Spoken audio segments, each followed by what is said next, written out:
নমস্কার বন্ধুরা, আশা করি সবাই সুস্থ ও ভালো আছেন। বঙ্কিমচন্দ্র চট্টোপাধ্যায়ের উপন্যাস আনন্দমঠ আজ পঞ্চম ও শেষ অংশ পড়া শুরু করছি। ভালো লাগলে লাইক ও সাবস্ক্রাইব করে দেবেন। তৃতীয় খণ্ডের 10ম পরিচ্ছেদ। সেই 10,000 সন্তান বন্দে মাতরম গাইতে গাইতে বল্লম উন্নত করিয়া অতি দ্রুতবেগে তোপ শ্রেণীর উপর গিয়া পড়িল। গোলাবৃষ্টিতে খণ্ড বিখণ্ড বিদীর্ণ উৎপতিত অত্যন্ত বিশৃঙ্খল হইয়া গেল। তথাপি সন্তান সৈন্য ফেরে না। সেই সময় কাপ্তেন টমাসের আজ্ঞায় একদল সিপাহী বন্দুকের সঙ্গীন চড়াইয়া প্রবল বেগে সন্তানদিগের দক্ষিণ পার্শ্বে আক্রমণ করিল। তখন দুই দিক হইতেই আক্রান্ত হইয়া সন্তানেরা একেবারে নিরাশ হইল। মুহূর্তে শত শত সন্তান বিনষ্ট হইতে লাগিল। তখন জীবানন্দ বলিলেন, ভবানন্দ, তোমারই কথা ঠিক, আর বৈষ্ণব ধ্বংসের প্রয়োজন নাই। ধীরে ধীরে ফিরি। ভব, এখন ফিরিবে কি প্রকারে? এখন যে পিছন ফিরিবে সেই মরিবে। জীব, সম্মুখে ও দক্ষিণ পার্শ্ব হইতে আক্রমণ হইতেছে, বাম পার্শ্বে কেহ নাই। চলো, অল্পে অল্পে ঘুরিয়া বাম দিক দিয়া বেরিয়া সরিয়া যাই। ভব, সরিয়া কোথায় যাইবে? সেখানে যে নদী, নতুন বর্ষায় নদী যে অতি প্রবল হইয়াছে। তুমি ইংরেজের গোলা হইতে পলাইয়া এই সন্তান সেনা নদীর জলে ডুবাইবে? জীব, নদীর উপর একটা পুল আছে, আমার স্মরণ হইতেছে। ভব, এই 10,000 সেনা সেই পুলের উপর দিয়া পার করিতে গেলে এত ভিড় হইবে যে বোধহয় একটা তোপেই অবলীলাক্রমে সমুদয় সন্তান সেনা ধ্বংস করিতে পারিবে। জীব, এক কর্ম করো, অল্প সংখ্যক সেনা তুমি সঙ্গে রাখো। এই যুদ্ধে তুমি যে সাহস ও চাতুর্য দেখাইলে, তোমার অসাধ্য কাজ নাই। তুমি সেই অল্প সংখ্যক সন্তান লইয়া সম্মুখ রক্ষা করো। আমি তোমার সেনার অন্তরালে অবশিষ্ট সন্তানগণকে পুল পার করিয়া লইয়া যাই। তোমার সঙ্গে যাহারা রহিল তাহারা নিশ্চিত বিনষ্ট হইবে। আমার সঙ্গে যাহা রহিল তাহা বাঁচিলে বাঁচিতে পারিবে। ভব, আচ্ছা, আমি তাহা করিতেছি। তখন ভবানন্দ 2,000 সন্তান লইয়া পুনর্বার বন্দে মাতরম শব্দ উত্থিত করিয়া ঘোর উৎসাহ সহকারে ইংরেজের গোলন্দাজ সৈন্য আক্রমণ করিলেন। সেইখানে ঘোরতর যুদ্ধ হইতে লাগিল, কিন্তু তোপের মুখে সেই ক্ষুদ্র সন্তান সেনা কতক্ষণ টিকে? ধান কাটার মতো তাহাদিগকে গোলন্দাজেরা ভূমিশায়ী করিতে লাগিল। এই অবসরে জীবানন্দ অবশিষ্ট সন্তান সেনার মুখ ঈষৎ ফিরাইয়া বাম ভাগে কানন বেড়িয়া ধীরে ধীরে চলিলেন। কাপ্তেন টমাসের একজন সহযোগী লেফটেন্যান্ট ওয়াটসন দূর হইতে দেখিলেন যে এক সম্প্রদায় সন্তান ধীরে ধীরে পলাইতেছে। তখন তিনি একদল ফৌজদারি সিপাহী, একদল পরগনা সিপাহী লইয়া জীবানন্দের অনুবর্তী হইলেন। ইহা কাপ্তেন টমাস দেখিতে পাইলেন। সন্তান সম্প্রদায়ের মধ্যে প্রধান ভাগ পলাইতেছে দেখিয়া তিনি কাপ্তেন হে নামা একজন সহযোগীকে বলিলেন যে, আমি 2-4 সিপাহী লইয়া এই উপস্থিত ভগ্ন বিদ্রোহীদিগকে নিহত করিতেছি। তুমি তোপগুলি ও অবশিষ্ট সৈন্য লইয়া উহাদের প্রতি ধাবমান হও। বাম দিক দিয়া লেফটেন্যান্ট ওয়াটসন যাইতেছেন, দক্ষিণ দিক দিয়া তুমি যাও। আর দেখো, আগে গিয়া পুলের মুখ বন্ধ করিতে হইবে। তাহা হইলে 3 দিক হইতে উহাদিগকে বেষ্টিত করিয়া জালের পাখির মতো মারিতে পারিব। উহারা দ্রুতপদদেশী ফৌজ, সর্বাপেক্ষা পলায়নেই সুদক্ষ। অতএব তুমি উহাদিগকে সহজে ধরিতে পারিবে না। তুমি অশ্বারোহীদিগকে একটু ঘুর পথে আড়াল দিয়া গিয়া পুলের মুখে দাঁড়াইতে বলো। তাহা হইলে কর্মসিদ্ধ হইবে। কাপ্তেন হে তাহাই করিল। অতি দর্পে হতালঙ্কা। কাপ্তেন টমাস সন্তানদিগকে অতিশয় ঘৃণা করিয়া 200 মাত্র পদাতিক ভবানন্দের সঙ্গে যুদ্ধের জন্য রাখিয়া আর সকল হেরও সঙ্গে পাঠাইলেন। চতুর ভবানন্দ যখন দেখিলেন ইংরেজের তোপ সকলই গেল, সৈন্য সব গেল, যাহা অল্পই রহিল তাহা সহজেই বদ্ধ, তখন তিনি নিজ হতাবিশিষ্ট দলকে ডাকিয়া বলিলেন যে, এই কয়জনকে নিহত করিয়া জীবানন্দের সাহায্যে আমাকে যাইতে হইবে। আর একবার তোমরা জয় জগদীশ হরে বলো। তখন সেই অল্প সংখ্যক সন্তান সেনা জয় জগদীশ হরে বলিয়া ব্যাঘ্রের ন্যায় কাপ্তেন টমাসের উপর লাফাইয়া পড়িল। সেই আক্রমণের উগ্রতা অল্প সংখ্যক সিপাহী ও তৈলঙ্গীর দল সহ্য করিতে পারিল না, তাহারা বিনষ্ট হইল। ভবানন্দ তখন নিজে গিয়া কাপ্তেন টমাসের চুল ধরিলেন। কাপ্তেন শেষ পর্যন্ত যুদ্ধ করিতেছিল। ভবানন্দ বলিলেন, কাপ্তেন সাহেব, তোমায় মারিব না, ইংরেজ আমাদিগের শত্রু নহে। কেন তুমি মুসলমানের সহায় হইয়া আসিয়াছ? আইসো, তোমার প্রাণ দান দিলাম। আপাতত তুমি বন্দী। ইংরেজের জয় হোক, আমরা তোমাদের সুহৃদ। কাপ্তেন টমাস তখন ভবানন্দকে বধ করিবার জন্য সঙ্গীন সহিত একটা বন্দুক উঠাইবার চেষ্টা করিল, কিন্তু ভবানন্দ তাহাকে বাঘের মতো ধরিয়াছিলেন। কাপ্তেন টমাস নড়িতে পারিল না। তখন ভবানন্দ অনুচরবর্গকে বলিলেন যে ইহাকে বাঁধো। 2-3 জন সন্তান আসিয়া কাপ্তেন টমাসকে বাঁধিল। ভবানন্দ বলিলেন, ইহাকে একটা ঘোড়ার উপর তুলিয়া লও, চলো, উহাকে লইয়া আমরা জীবানন্দ গোস্বামী আনুকূল্যে যাই। তখন সেই অল্প সংখ্যক সন্তানগণ কাপ্তেন টমাসকে ঘোড়ায় বাঁধিয়া লইয়া বন্দে মাতরম গাইতে গাইতে লেফটেন্যান্ট ওয়াটসনকে লক্ষ্য করিয়া ছুটিল। জীবানন্দের সন্তান সেনা ভগ্নোদ্যম, তাহারা পলায়নে উদ্যত। জীবানন্দ ও ধীরানন্দ তাহাদিগকে বুঝাইয়া সংযত রাখিলেন, কিন্তু সকলকে পারিলেন না। কতগুলি পলাইয়া আম্রকাননে আশ্রয় লইল। অবশিষ্ট সেনা জীবানন্দ ও ধীরানন্দ পুলের মুখে লইয়া গেলেন, কিন্তু সেইখানে হে ও ওয়াটসন তাহাদিগকে 2 দিক হইতে ঘিরিল, আর রক্ষা নাই। 11 পরিচ্ছেদ। এই সময়ে টমাসের তোপগুলি দক্ষিণে আসিয়া পৌঁছিল। তখন সন্তানের দল একেবারে ছিন্ন ভিন্ন হইল। কেহ বাঁচিবার আর কোনো আশা রহিল না। সন্তানেরা যে যেখানে পাইল পলাইতে লাগিল। জীবানন্দ ধীরানন্দ তাহাদিগকে সংযত এবং একত্রিত করিবার জন্য অনেক চেষ্টা করিলেন, কিন্তু কিছুতেই পারিলেন না। সেই সময় উচ্চ শব্দে হইল, পুলে যাও, পুলে যাও, ওপারে যাও, নহিলে নদীতে ডুবিয়া মরিবে। ধীরে ধীরে ইংরেজ সেনার দিকে মুখ রাখিয়া পুলে যাও। জীবানন্দ চাহিয়া দেখিলেন সম্মুখে ভবানন্দ। ভবানন্দ বলিলেন, জীবানন্দ, পুলে লইয়া যাও, রক্ষা নাই। তখন ধীরে ধীরে পিছে হটিতে হটিতে সন্তান সেনা পুলের পারে চলিল, কিন্তু পুল পাইয়া বহু সংখ্যক সন্তান একেবারে পুলের ভিতর প্রবেশ করায় ইংরেজের তোপ সুযোগ পাইল। পুল একেবারে ঝাঁটাইতে লাগিল। সন্তানের দল বিনষ্ট হইতে লাগিল। ভবানন্দ, জীবানন্দ, ধীরানন্দ একত্র। একটা তোপের দৌরাত্মে ভয়ানক সন্তান ক্ষয় হইতেছিল। ভবানন্দ বলিলেন, জীবানন্দ, ধীরানন্দ, এসো, তরবারি ঘুরাইয়া আমরা 3 জন এই তোপটা দখল করি। তখন 3 জনে তরবারি ঘুরাইয়া সেই তোপের নিকটবর্তী গোলন্দাজ সেনা বধ করিলেন। তখন আর তার সন্তানগণ তাহাদের সাহায্যে আসিল। তোপটা ভবানন্দের দখল হইল। তোপ দখল করিয়া ভবানন্দ তাহার উপর উঠিয়া দাঁড়াইলেন। করতালি দিয়া বলিলেন, বলো, বন্দে মাতরম। সকলে গাইল, বন্দে মাতরম। ভবানন্দ বলিলেন, জীবানন্দ, এই তোপ ঘুরাইয়া বেটাদের লুচির ময়দা তৈয়ার করি। সন্তানেরা সকলে ধরিয়া তোপ ঘুরাইল। তখন তোপ উচ্চনাদে বৈষ্ণবের কর্ণে যেন হরি হরি শব্দে ডাকিতে লাগিল। বহুতর সিপাহী তাহাদের মারিতে লাগিল। ভবানন্দ সেই তোপ টানিয়া আনিয়া পুলের মুখে স্থাপন করিয়া বলিলেন, তোমরা 2 জনে সন্তান সেনা সারি দিয়া পুল পার করিয়া লইয়া যাও, আমি একা এই বুদ্ধ মুখ রক্ষা করিব। তোপ চালাইবার জন্য আমার কাছে জন কয় গোলন্দাজ দিয়া যাও। 20 জন বাছা বাছা সন্তান ভবানন্দের কাছে রহিল। তখন অসংখ্য সন্তান পুল পার হইয়া জীবানন্দ ও ধীরানন্দের আজ্ঞাক্রমে সারি দিয়া পরপারে যাইতে লাগিল।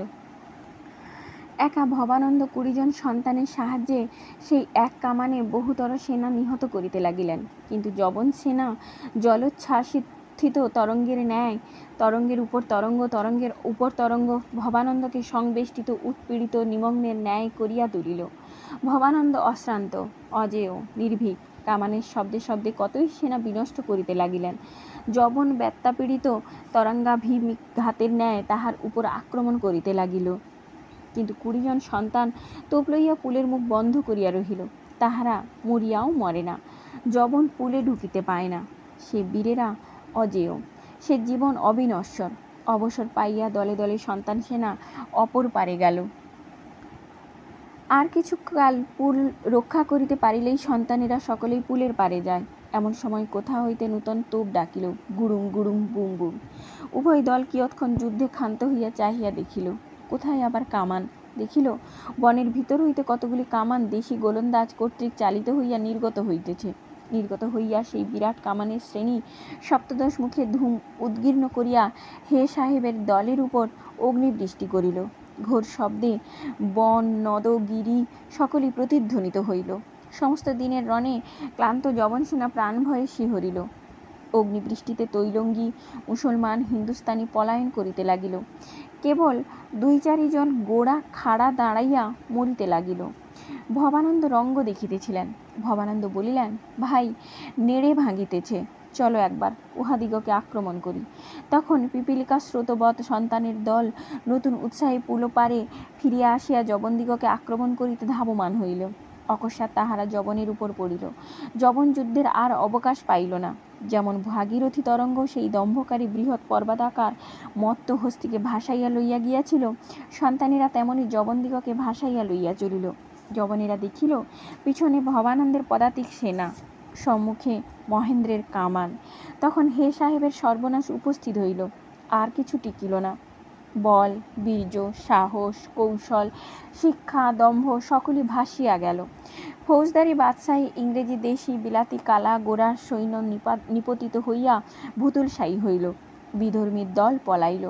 মার মার শব্দে জীবানন্দ, ভবানন্দ, ধীরানন্দ বিধর্মী সেনার পশ্চাতে ধাবমান হইলেন। তাহাদের তোপ সন্তানেরা কাড়িয়া লইল। বহুতর ইংরেজ ও সিপাহী নিহত হইল। সর্বনাশ হইল দেখিয়া কাপ্তেন হে ও ওয়াটসন ভবানন্দের নিকট বলিয়া পাঠাইল, আমরা সকলে তোমাদিগকে নিকট বন্দী হইতেছি, আর প্রাণী হত্যা করিও না। জীবানন্দ ভবানন্দের মুখপানে চাহিলেন। ভবানন্দ মনে মনে বলিলেন, তা হইবে না, আমায় যে আজ মরিতে হইবে। তখন ভবানন্দ উচ্চস্বরে হস্তোত্তোলন করিয়া হরিবোল দিয়া বলিলেন, মার মার। আর এক প্রাণী বাঁচিল না। শেষ এক স্থানে 20-30 জন গোরা সৈন্য একত্রিত হইয়া আত্মসমর্পণে কৃত নিশ্চয় হইল। অতি ঘোরতর রণ করিতে লাগিল। জীবানন্দ বলিলেন, ভবানন্দ, আমাদের রণজয় হইয়াছে, আর কাজ নাই। এই কয়জন ব্যতীত আর কেহ জীবিত নাই। উহাদিগকে প্রাণদান দিয়া চলো আমরা ফিরিয়া যাই। ভবানন্দ বলিলেন, একজন জীবিত থাকিতে ভবানন্দ ফিরিবে না। জীবানন্দ, তোমায় দিব্য দিয়া বলিতেছি যে তুমি তফাতে দাঁড়াইয়া দেখো, একা আমি এই কয়জন ইংরেজকে নিহত করি। কাপ্তেন টমাস অশ্বপৃষ্ঠে নিবদ্ধ ছিল। ভবানন্দ আজ্ঞা দিলেন, উহাকে আমার সম্মুখে রাখো। আগে ওই বেটা মরিবে, তবে তো আমি মরিব। কাপ্তেন টমাস বাঙ্গালা বুঝিত। বুঝিয়া ইংরেজ সেনাকে বলিল, ইংরেজ, আমি তো মরিয়াছি। প্রাচীন ইংল্যান্ডের নাম তোমরা রক্ষা করিও। তোমাদিগকে খ্রিস্টের দিব্য দিতেছি। আগে আমাকে মারো, তারপর এই বিদ্রোহী দিগকে মারো। ভোঁ করিয়া একটি বুলেট ছুটিল। একজন আইরিশ ম্যান কাপ্তেন টমাসকে লক্ষ্য করিয়া বন্দুক ছুঁড়িয়াছিল। ললাটে বিদ্ধ হইয়া কাপ্তেন টমাস প্রাণত্যাগ করিল। ভবানন্দ তখন ডাকিয়া বলিলেন, আমার ব্রহ্মাস্ত্র ব্যর্থ হইয়াছে। কে এমন পার্থ বৃকোদর নকুল সহদেব আছে যে এ সময় আমাকে রক্ষা করিবে? দেখো, বানাহত ব্যাঘ্রের ন্যায় গোরা আমার উপর ঝুঁকিয়াছে। আমি মরিবার জন্য আসিয়াছি। আমার সঙ্গে মরিতে চাও এমন সন্তান কেহ আছে? আগে ধীরানন্দ অগ্রসর হইল, পিছে জীবানন্দ, সঙ্গে সঙ্গে আর 10, 15, 20, 50 জন সন্তান আসিল। ভবানন্দ ধীরানন্দকে দেখিয়া বলিলেন, তুমিও যে আমাদের সঙ্গে মরিতে আসিলে? ধীর, কেন, মরা কি কাহারও ইজারা মহল নাকি? এই বলিতে বলিতে ধীরানন্দ একজন গোরাকে আহত করিলেন। ভব, তা নয়, কিন্তু মরিলে তো স্ত্রী পুত্রের মুখাবলোকন করিয়া দিনপাত করিতে পারিবে না। ধীর, কালিকার কথা বলিতেছ, এখনো বুঝো নাই? ভব, না। ধীর, আমার সাধ্য কি যে তোমার ন্যায় পবিত্র আত্মাকে সে সকাল কথা বলি? আমি সত্যানন্দের প্রেরিত চর হইয়া গিয়াছিলাম। ব্র্যাকেটে এই সময় একজন গোরার আঘাতে ভবানন্দের দক্ষিণ বাহু ছিন্ন হইল। ব্র্যাকেট শেষ। ভব, সে কি মহারাজের আমার প্রতি অবিশ্বাস? ব্র্যাকেটে ভবানন্দ তখন এক হাতে যুদ্ধ করিতেছিলেন। ধীরানন্দ তাহাকে রক্ষা করিতে করিতে বলিলেন, কল্যাণীর সঙ্গে তোমার যে সকল কথা হইয়াছিল তাহা তিনি সকর্ণে শুনিয়াছিলেন। ভব, কি প্রকারে? ধীর, তিনি তখন স্বয়ং সেখানে ছিলেন। সাবধান থাকিও। ব্র্যাকেটে ভবানন্দ একজন গোরা কর্তৃক আহত হইয়া তাহাকে প্রত্যাহত করিলেন। ব্র্যাকেট শেষ। তিনি কল্যাণীকে গীতা পড়াইতেছিলেন। এমত সময়ে তুমি আসিলে। সাবধান। ব্র্যাকেটে ভবানন্দের বাম বাহুও ছিন্ন হইল। ভব, আমার মৃত্যু সংবাদ তাহাকে দিও, বলিও আমি অবিশ্বাসী নহি। ধীরানন্দ বাষ্পপূর্ণ লোচনে যুদ্ধ করিতে করিতে বলিলেন, তাহা তিনি জানেন। কালী রাত্রের আশীর্বাদ বাক্য মনে করো, আর আমাকে বলিয়া দিয়াছেন ভবানন্দের কাছে থাকিও, আজ সে মরিবে। মৃত্যুকালে তাহাকে বলিও, আমি আশীর্বাদ করিতেছি পরলোকে তাহার বৈকুণ্ঠ প্রাপ্তি হইবে। ভবানন্দ বলিলেন, সন্তানের জয় হোক ভাই, আমার মৃত্যুকালে একবার বন্দে মাতরম শোনাও দেখি। তখন ধীরানন্দের আজ্ঞাক্রমে যুদ্ধোন্মত্ত সকল সন্তান মহাতেজে বন্দে মাতরম গাইল। তাহাতে তাহাদিগের বাহুতে দ্বিগুণ বলসঞ্চার হইয়া উঠিল। সেই ভয়ঙ্কর মুহূর্তে অবশিষ্ট গোরাগণ নিহত হইল। রণক্ষেত্রে আর শত্রু রহিল না। সেই মুহূর্তে ভবানন্দ মুখে বন্দে মাতরম গাইতে গাইতে মনে বিষ্ণুপদ ধ্যান করিতে করিতে প্রাণত্যাগ করিলেন। হায় রমণী রূপ লাবণ্য, ইহ সংসারে তোমাকেই ধিক। দ্বাদশ পরিচ্ছেদ। রণজয়ের পর অজয় তীরে সত্যানন্দকে ঘিরিয়া বিজয়ী বীরবর্গ নানা উৎসব করিতে লাগিল। কেবল সত্যানন্দ বিমর্ষ ভবানন্দের জন্য। এতক্ষণ বৈষ্ণবদিগের রণবাদ্য অধিক ছিল না, কিন্তু সেই সময় কোথা হইতে সহস্র সহস্র কাড়া, নাগরা, ঢাক, ঢোল, কাশি, সানাই, তুরি, ভেরি, রামশিঙা, দামামা আসিয়া জুটিল। জয়সূচক বাদ্যে কানন প্রান্তর নদী সকল শব্দ ও প্রতিধ্বনিতে পরিপূর্ণ হইয়া উঠিল। এইরূপে সন্তানগণ অনেকক্ষণ ধরিয়া নানারূপ উৎসব করিলে পর সত্যানন্দ বলিলেন, জগদীশ্বর আজ কৃপা করিয়াছেন, সন্তান ধর্মের জয় হইয়াছে, কিন্তু এক কাজ বাকি আছে। যাহারা আমাদিগকে সঙ্গ উৎসব করিতে পাইল না, যাহারা আমাদের উৎসবের জন্য প্রাণ দিয়াছে, তাহাদিগকে ভুলিলে চলিবে না। যাহারা রণক্ষেত্রে নিহত হইয়া পড়িয়াছে, চলো যাই, আমরা গিয়া তাহাদিগের সৎকার করি। বিশেষ যে মহাত্মা আমাদিগের জন্য এই রণজয় করিয়া প্রাণত্যাগ করিয়াছেন, চলো মহান উৎসব করিয়া সেই ভবানন্দের সৎকার করি। তখন সন্তান দল বন্দে মাতরম বলিতে বলিতে নিহত দিগের সৎকারে চলিল। বহু লোক একত্রিত হইয়া হরিবোল দিতে দিতে ভারে ভারে চন্দন কাষ্ঠ বাহিয়া আনিয়া ভবানন্দের চিতা রচনা করিল এবং তাহাতে ভবানন্দকে শায়িত করিয়া অগ্নি জ্বালিত করিয়া চিতা বেড়িয়া বেড়িয়া হরে মুরারে গাইতে লাগিল। ইহারা বিষ্ণু ভক্ত, বিষ্ণু সম্প্রদায় ভুক্ত নহে, অতএব দাহ করে। কানন মধ্যে তৎপরে কেবল সত্যানন্দ, জীবানন্দ, মহেন্দ্র, নবীনানন্দ ও ধীরানন্দ আসীন। গোপনে 5 জনে পরামর্শ করিতেছে। সত্যানন্দ বলিলেন, এতদিন যে জন্য আমরা সর্বধর্ম সর্বসুখ ত্যাগ করিয়াছিলাম, সেই সকল ব্রত সফল হইয়াছে। এ প্রদেশে যবন সেনা আর নাই। যাহা অবশিষ্ট আছে একদণ্ড আমাদিগের নিকট টিকিবে না। তোমরা এখন কি পরামর্শ দাও? জীবানন্দ বলিলেন, চলুন এই সময় গিয়া রাজধানী অধিকার করি। সত্য, আমারও সেই মত। ধীরা, সৈন্য কোথায়? জীব, কেন এই সৈন্য? ধীর, এই সৈন্য কই, কাহাকে দেখিতে পাইতেছেন? জীব, স্থানে স্থানে সব বিশ্রাম করিতেছে, ডঙ্কা দিলে অবশ্য পাওয়া যাইবে। ধীর, একজনকেও পাইবেন না। সত্য, কেন? ধীর, সবাই লুঠিতে বাহির হইয়াছে, গ্রাম সকল এখন অরক্ষিত।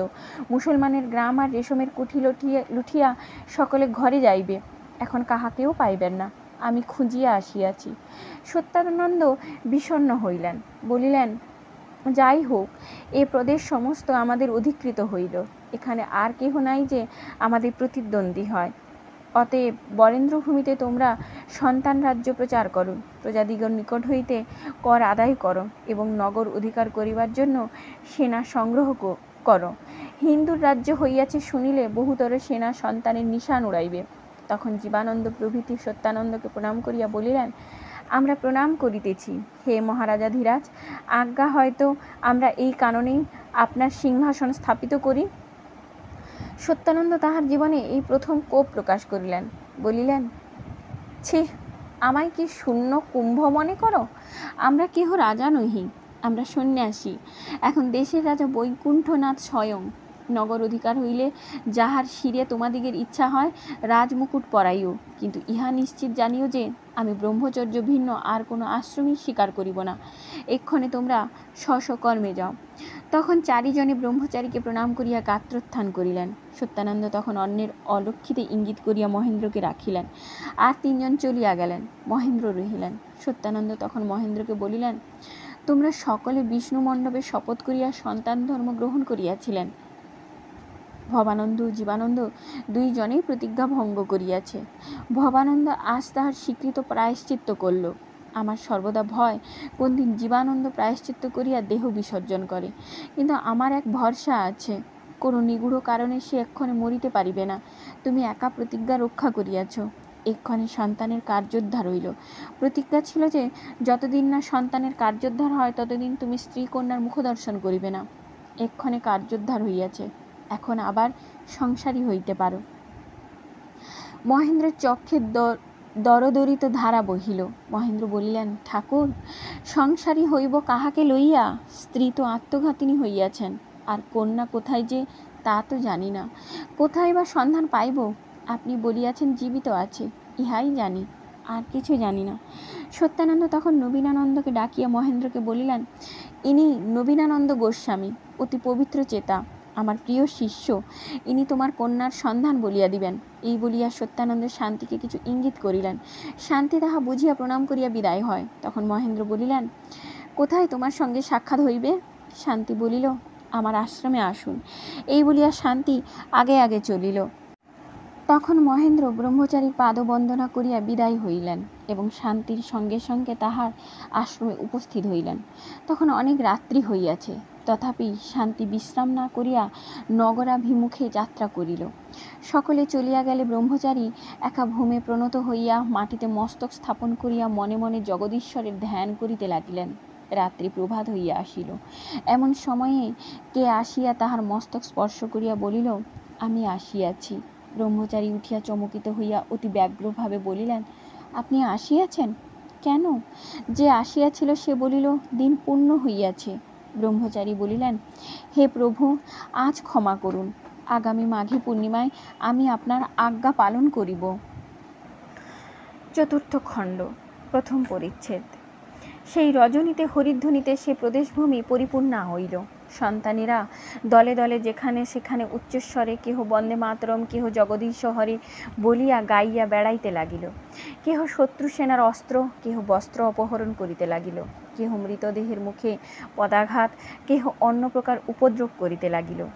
কেহ গ্রামাভিমুখে, কেহ নগরাভিমুখে ধাবমান হইয়া পথিক বা গৃহস্থকে ধরিয়া বলে, বলো বন্দে মাতরম, নহিলে মারিয়া ফেলিব। কেহ ময়রার দোকান লুঠিয়া খায়, কেহ গোয়ালার বাড়ি গিয়া হাঁড়ি পাড়িয়া দধিতে চুমুক মারে। কেহ বলে, আমরা ব্রজগোপে আসিয়াছি, গোপিনী কই? সেই এক রাত্রে মধ্যে গ্রামে গ্রামে নগরে নগরে মহাকোলাহল পড়িয়া গেল। সকলে বলিল, মুসলমান পরাভূত হইয়াছে, দেশ আবার হিন্দুর হইয়াছে। সকলে একবার মুক্ত কণ্ঠে হরি হরি বলো। গ্রাম্য লোকেরা মুসলমান দেখিলেই তাড়াইয়া মারিতে যায়। কেহ কেহ সেই রাত্রে দলবদ্ধ হইয়া মুসলমান দিগের পাড়ায় গিয়া তাহাদের ঘরে আগুন দিয়া সর্বস্ব লুঠিয়া লইতে লাগিল। অনেক যবন নিহত হইল। অনেক মুসলমান দাড়ি ফেলিয়া গায়ে মৃত্তিকা মাখিয়া হরিনাম করিতে আরম্ভ করিল। জিজ্ঞাসা করিলে বলিতে লাগিল, মুই হিঁদু। দলে দলে ত্রস্ত মুসলমানেরা নগরাভিমুখে ধাবিত হইল। চারিদিকে রাজপুরুষেরা ছুটিল। অবশিষ্ট সিপাহী সুসজ্জিত হইয়া নগর রক্ষার্থে শ্রেণীবদ্ধ হইল। নগরের গড়ের ঘাটে ঘাটে প্রকোষ্ঠ সকলে রক্ষকবর্গ সশস্ত্রে অতি সাবধানে দ্বার রক্ষায় নিযুক্ত হইল। সমস্ত লোক সমস্ত রাত্রি জাগরণ করিয়া কি হয় চিন্তা করিতে লাগিল। হিন্দুরা বলিতে লাগিল, আসুক সন্ন্যাসীরা আসুক, মা দুর্গা করুন, হিন্দুর অদৃষ্টে সেই দিন হোক। মুসলমানেরা বলিতে লাগিল, আল্লাহ আকবর, ইতনা রোজের পর কোরআন শরীফ বিভাগ কি ঝুটো হলো? মোরা যে 5 ওয়াক্ত নমাজ করি, তা এই তেলেক কাটা হিঁদুর দল ফতে করতে নারলাম? দুনিয়া সব ফাঁকি। এই রূপে কেহ ক্রন্দন, কেহ হাস্য করিয়া সকলেই ঘোরতর আগ্রহের সহিত রাত্রি কাটাইতে লাগিল। এই সকল কথা কল্যাণীর কানে গেল। আবাল বৃদ্ধ বনিতা কাহারও অবদিত ছিল না। কল্যাণী মনে মনে বলিল, জয় জগদীশ্বর, আজই তোমার কার্য সিদ্ধ হইয়াছে। আজ আমি স্বামী সন্দর্শনে যাত্রা করিব। হে মধুসূদন, আজ আমার সহায় হও। গভীর রাত্রে কল্যাণী শয্যা ত্যাগ করিয়া উঠিয়া একা খিড়কির দ্বার খুলিয়া এদিক ওদিক চাহিয়া কাহাকে কোথাও না দেখিয়া ধীরে ধীরে নিঃশব্দে গৌরী দেবীর পুরী হইতে রাজপথে নিষ্ক্রান্ত হইল। মনে মনে ইষ্টদেবতা স্মরণ করিয়া বলিল, দেখো ঠাকুর, আজ যেন পদচিহ্নে তার সাক্ষাৎ পাই। কল্যাণী নগরের ঘাটিতে আসিয়া উপস্থিত। পাহারাওয়ালা বলিল, কে যায়? কল্যাণী ভীত স্বরে বলিল, আমি স্ত্রীলোক। পাহারাওয়ালা বলিল, যাবার হুকুম নাই। কথা দফাদারের কানে গেল।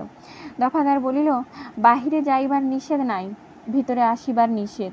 শুনিয়া পাহারাওয়ালা কল্যাণীকে বলিল, যাও মাই, যাবার মানা নাই, লেকিন আজকা রাত মে বড় আফত।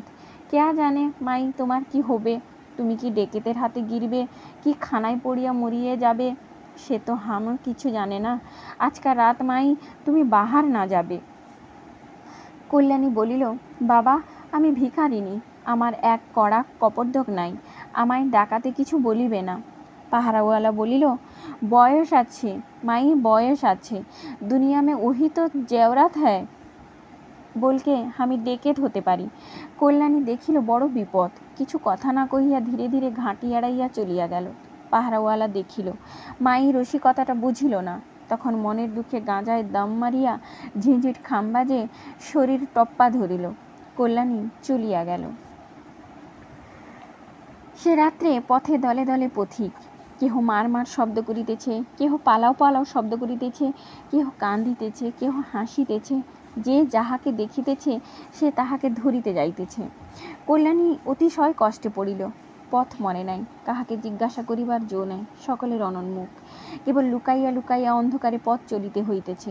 লুকাইয়া লুকাইয়া যাইতেও একদল অতি উদ্ধত উন্মত্ত বিদ্রোহীর হাতে সে পড়িয়া গেল। তাহারা ঘোর চিৎকার করিয়া তাহাকে ধরিতে আসিল। কল্যাণী তখন ঊর্ধ্বশ্বাসে পলায়ন করিয়া জঙ্গল মধ্যে প্রবেশ করিল। সেখানেও সঙ্গে সঙ্গে দুই একজন দস্যু তাহার পশ্চাতে ধাবিত হইল। একজন গিয়া তাহার অঞ্চল ধরিল, বলিল, তবে চাঁদ? সেই সময় আরেকজন অকস্মাৎ আসিয়া অত্যাচারকারীকে পুরুষকে এক ঘা লাঠি মারিল। সে আহত হইয়া পাছু হটিয়া গেল। এই ব্যক্তির সন্ন্যাসীর বেশ, কৃষ্ণাজিনে বক্ষ আবৃত, বয়স অতি অল্প। সে কল্যাণীকে বলিল, তুমি ভয় করিও না, আমার সঙ্গে আইসো। কোথায় যাইবে? কল্যাণী, পদচিহ্নে। আগন্তুক বিস্মিত ও চমকিত হইল, বলিল, সে কি পদচিহ্নে? এই বলিয়া আগন্তুক কল্যাণীর দুই স্কন্ধে হস্ত স্থাপন করিয়া মুখপানে সেই অন্ধকারে অতি যত্নের সহিত নিরীক্ষণ করিতে লাগিল। কল্যাণী অকস্মাৎ পুরুষ স্পর্শে রোমাঞ্চিত, ভীত, ক্ষুব্ধ, বিস্মিত, অশ্রু বিপ্লুত হইল। এমন সাধ্য নাই যে পলায়ন করে। ভীতি বিহলা হইয়া গিয়াছিল। আগন্তুকের নিরীক্ষণ শেষ হইলে সে বলিল, হরে মুরারি, চিনেছি যে তুমি পোড়ার মুখী কল্যাণী। কল্যাণী ভীতা হইয়া জিজ্ঞাসা করিল, আপনি কে? আগন্তুক বলিল, আমি তোমার দাসানুদাস। হে সুন্দরী, আমার প্রতি প্রসন্ন হও। কল্যাণী দ্রুত বেগে সেখান হইতে সরিয়া গিয়া তর্জন গর্জন করিয়া বলিল, এই অপমান করিবার জন্যই কি আপনি আমাকে রক্ষা করিলেন? দেখিতেছি ব্রহ্মচারীর বেশ। ব্রহ্মচারীর কি এই ধর্ম? আমি আজ নিঃসহায়, নহিলে তোমার মুখে আমি লাথি মারিতাম। ব্রহ্মচারী বলিল, ওই স্মিত বদনে আমি বহু দিবস অবধি তোমার ওই বরবপুর স্পর্শ কামনা করিতেছি। এই বলিয়া ব্রহ্মচারী দ্রুত বেগে ধাবমান হইয়া কল্যাণীকে ধরিয়া গাঢ় আলিঙ্গন করিল। তখন কল্যাণী খিলখিল করিয়া হাসিল, বলিল, ও পোড়া কপাল, আগে বলতে হয় ভাই যে আমারও ওই দশা। শান্তি বলিল, ভাই মহেন্দ্রের খোঁজে চলিয়াছ? কল্যাণী বলিল, তুমি কে? তুমি যে সব জানো দেখিতেছি। শান্তি বলিল, আমি ব্রহ্মচারী, সন্তান সেনার অধিনায়ক, ঘোরতর বীর পুরুষ। আমি সব জানি। আজ পথে সিপাহীর সন্তানের যে দৌরাত্ম্য, তুমি আজ পদচিহ্নে যাইতে পারিবে না। কল্যাণী কাঁদিতে লাগিল। শান্তি চোখ ঘুরাইয়া বলিল, ভয় কি? আমরা নয়ন বাণের সহস্র শত্রু বধ করি, চলো পদচিহ্নে যাই। কল্যাণী এরূপ বুদ্ধিমতী স্ত্রীলোকের সহায়তা পাইয়া যেন হাত বাড়াইয়া স্বর্গ পাইল। বলিল, তুমি যেখানে লইয়া যাইবে সেইখানেই যাইব। শান্তি তখন তাহাকে সঙ্গে করিয়া বন্য পথে লইয়া চলিল। দ্বিতীয় পরিচ্ছেদ। যখন শান্তি আপন আশ্রম ত্যাগ করিয়া গভীর রাত্রে নগরাভিমুখে যাত্রা করে, তখন জীবানন্দ আশ্রমে উপস্থিত ছিলেন। শান্তি জীবানন্দকে বলিল, আমি নগরে চলিলাম, মহেন্দ্রের স্ত্রীকে লইয়া আসিব। তুমি মহেন্দ্রকে বলিয়া রাখো যে উহার স্ত্রী আছে। জীবানন্দ ভবানন্দের কাছে কল্যাণীর জীবন রক্ষা বৃত্তান্ত সকল অবগত হইয়াছিলেন এবং তাহার বর্তমান বাসস্থানও সর্বস্থান বিচারিণী শান্তির কাছে শুনিয়াছিলেন। ক্রমে ক্রমে সকল মহেন্দ্রকে শুনাইতে লাগিলেন। মহেন্দ্র প্রথমে বিশ্বাস করিলেন না, শেষে আনন্দে অভিভূত হইয়া মুগ্ধ প্রায় হইলেন। সেই রজনী প্রভাতে শান্তির সাহায্যে মহেন্দ্রের সঙ্গে কল্যাণীর সাক্ষাৎ হইল। নিস্তব্ধ কানন মধ্যে ঘন বিন্যস্ত শাল তরু শ্রেণীর অন্ধকার ছায়া মধ্যে পশু পক্ষী ভগ্ন নিদ্রা হইবার পূর্বে তাহাদিগের পরস্পরের দর্শন লাভ হইল। সাক্ষী কেবল সেই নীল গগন বিহারী ম্লান কিরণ আকাশের নক্ষত্রচয় আর সেই নিষ্কম্প অনন্ত শাল তরুশ্রেণী। দূরে কোন শিলা সংঘর্ষ নন্দিনী মধুর কল্লোলিনী সংকীর্ণা নদীর তরতর শব্দ ও কোথাও প্রাচীর সমুদ্রিত উষা মুকুটজ্যোতি সন্দর্শনে আহ্লাদিত এক কোকিলের রব। বেলা 1 প্রহর হইল। সেখানে শান্তি জীবানন্দ আসিয়া দেখা দিলেন। কল্যাণী শান্তিকে বলিল, আমার আপনার কাছে বিনামূল্যে বিকৃত আমাদের কন্যাটির সন্ধান বলিয়া দিয়া এই উপকার সম্পূর্ণ করুন। শান্তি জীবানন্দের মুখের প্রতি চাহিয়া বলিল, আমি ঘুমাইব, অষ্টপ্রহরের মধ্যে বসি নাই, 2 রাত্রি ঘুমাই নাই। আমি যাই পুরুষ। কল্যাণী ঈষৎ হাসিল। জীবানন্দ মহেন্দ্রের মুখপানে চাহিয়া বলিলেন, সে ভার আমার উপর রহিল। আপনারা পদচিহ্নে গমন করুন, সেইখানে কন্যাকে পাইবেন। জীবানন্দ ভরইপুরে নিমাইয়ের নিকট হইতে মেয়ে আনিতে গেলেন। কাজটা বড় সহজ বোধ হইল না। তখন নিমাই প্রথমে ঢোক গিলিল, একবার এদিক ওদিক চাহিল, তারপর একবার তার ঠোঁট নাক খুলিল, তারপর সে কাঁদিয়া বলিল, আমি মেয়ে দিব না। নিমাই গোল হাতখানির উল্টা পিঠ চোখে দিয়া ঘুরাইয়া ঘুরাইয়া চক্ষু মুছিলের পর জীবনানন্দ বলিলেন, তা দিদি কাঁদো কেন? এমন দূরও তো নয়, তাদের বাড়ি তুমি না হয় গেলে, মধ্যে মধ্যে দেখে এলে।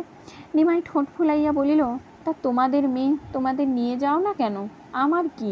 নিমাই এই বলিয়া সুকুমারীকে আনিয়া রাগ করিয়া দুম করিয়া জীবানন্দের কাছে ফেলিয়া দিয়া পা ছাড়াইয়া কাঁদিতে বসিল। সুতরাং জীবানন্দ তখন আর কিছু না বলিয়া এদিক ওদিক বাজে কথা কহিতে লাগিলেন, কিন্তু নিমাইয়ের রাগ পড়িল না। নিমাই উঠিয়া গিয়া সুকুমারীর কাপড়ের বোচকা, অলঙ্কারের বাক্স, চুলের দড়ি, খেলার পুতুল ঝুপঝাপ করিয়া আনিয়া জীবানন্দের সম্মুখে ফেলিয়া দিতে লাগিল। সুকুমারী সে সকল আপনিই গুছাইতে লাগিল। সে নিমাইকে জিজ্ঞাসা করিতে লাগিল, হ্যাঁ মা, কোথায় যাব মা? নিমাইয়ের আর সহ্য হইল না। নিমাই তখন সুকুকে কোলে লইয়া কাঁদিতে কাঁদিতে চলিয়া গেল। তৃতীয় পরিচ্ছেদ। পদচিহ্নের নূতন দুর্গম মধ্যে আজ সুখে সমবেত। মহেন্দ্র, কল্যাণী, জীবানন্দ, শান্তি, নিমাইয়ের স্বামী, সুকুমারী সকলে সুখে সম্মিলিত। শান্তি নবীনানন্দের বেশে আসিয়াছিল। কল্যাণীকে যে রাত্রে আপন কুটিরে আনে, সেই রাত্রে বারণ করিয়াছিল যে নবীনানন্দ যে স্ত্রীলোক এ কথা কল্যাণীর স্বামীর সাক্ষাতে প্রকাশ না করেন। একদিন কল্যাণী তাহাকে অন্তঃপুরে ডাকিয়া পাঠাইলেন। নবীনানন্দ অন্তঃপুরের মধ্যে প্রবেশ করিল। ভৃত্যগণ বারণ করিল, শুনিল না। শান্তি কল্যাণীর নিকট আসিয়া জিজ্ঞাসা করিল, ডাকিয়াছ কেন? কল্যাণী, পুরুষ সাজিয়া কতদিন থাকিবে? দেখা হয় না, কথা কহিতেও পাই না। আমার স্বামীর সাক্ষাতে তোমায় প্রকাশ করিতে হইবে। নবীনানন্দ বড় চিন্তিত হইয়া রহিলেন। অনেকক্ষণ কথা কহিলেন না। শেষে বলিলেন, তাহাতে অনেক বিঘ্ন কল্যাণী। দুইজনে সেই কথাবার্তা হইতে লাগিল। এদিকে যে ভৃত্যবর্গ নবীনানন্দ অন্তঃপুরে প্রবেশ নিষেধ করিয়াছিল, তাহারা গিয়া মহেন্দ্রকে সংবাদ দিল যে নবীনানন্দ জোর করিয়া অন্তঃপুরে প্রবেশ করিল, নিষেধ মানিল না। কৌতূহলী হইয়া মহেন্দ্র অন্তঃপুরে গেলেন। কল্যাণীর শয়নঘরে গিয়া দেখিলেন যে নবীনানন্দ গৃহমধ্যে দাঁড়াইয়া আছে। কল্যাণী তাহার গায়ে হাত দিয়া বাগছালের গ্রন্থি খুলিয়া দিতেছেন। মহেন্দ্র অতিশয় বিস্ময়াপন্ন হইলেন, অতিশয় রুষ্ট হইলেন। নবীনানন্দ তাহাকে দেখিয়া হাসিয়া বলিল, কি গোসাই, সন্তানে সন্তানে অবিশ্বাস? মহেন্দ্র বলিলেন, ভবানন্দ ঠাকুর কি বিশ্বাসী ছিলেন? নবীনানন্দ চোখ ঘুরাইয়া বলিল, কল্যাণী কি ভবানন্দের গায়ে হাত দিয়া বাগছাল খুলিয়া দিত? বলিতে বলিতে শান্তি কল্যাণীর হাত টিপিয়া ধরিল, বাগছাল খুলিতে দিল না। মহেন্দ্র, তাতে কি? নবীনানন্দ, আমাকে অবিশ্বাস করিতে পারেন, কল্যাণীকে অবিশ্বাস করেন কোন হিসাবে? এবার মহেন্দ্র বড় অপ্রতিভ হইলেন, বলিলেন, কই, কিসে অবিশ্বাস করিলাম? নবীনানন্দ, নহিলে আমার পিছু পিছু অন্তঃপুরে আসিয়া উপস্থিত কেন? মহেন্দ্র, কল্যাণীর সঙ্গে আমার কিছু কথা ছিল, তাই আসিয়াছি। নবীনানন্দ, তবে এখন যান, কল্যাণীর সঙ্গে আমারও কিছু কথা আছে, আপনি সরিয়া যান। আমি আগে কথা কই, আপনার ঘর বাড়ি আপনি সর্বদা আসিতে পারেন, আমি কষ্টে একবার আসিয়াছি। মহেন্দ্র বোকা হইয়া রহিলেন, কিছুই বুঝিতে পারিতেছেন না। এ সকল কথা তো অপরাধীর কথাবার্তার মতো নহে। কল্যাণীরও ভাব বিচিত্র, সেও তো আত্মবিশ্বাসের মতো পলাইল না, ভীতা হইল না, লজ্জিতা নহে, কিছুই না, বরং মৃদু মৃদু হাসিতেছে। আর কল্যাণী যে সেই বৃক্ষতলে অনায়াসে বিষ ভোজন করিয়াছিল, সে কি অপরাধিনী হইতে পারে? মহেন্দ্র এই সকল ভাবিতেছেন। এমতো সময়ে অভাগিনী শান্তি মহেন্দ্রের দুরাবস্থা দেখিয়া ঈষৎ হাসিয়া কল্যাণীর প্রতি এক বিলোল কটাক্ষ নিক্ষেপ করিল। সহসা তখন অন্ধকার ঘুচিল। মহেন্দ্র দেখিলেন, এ যে রমণী কটাক্ষ। সাহসে ভর করিয়া নবীনানন্দের দাড়ি ধরিয়া মহেন্দ্র এক টান দিলেন। কৃত্রিম দাড়ি গোঁফ খসিয়া আসিল। সেই সময়ে অবসর পাইয়া কল্যাণী বাগছালের গ্রন্থি খুলিয়া ফেলিল। বাগছালও খসিয়া পড়িল। ধরা পড়িয়া শান্তি অবনতমুখী হইয়া রহিল। মহেন্দ্র তখন শান্তিকে জিজ্ঞাসা করিলেন, তুমি কে?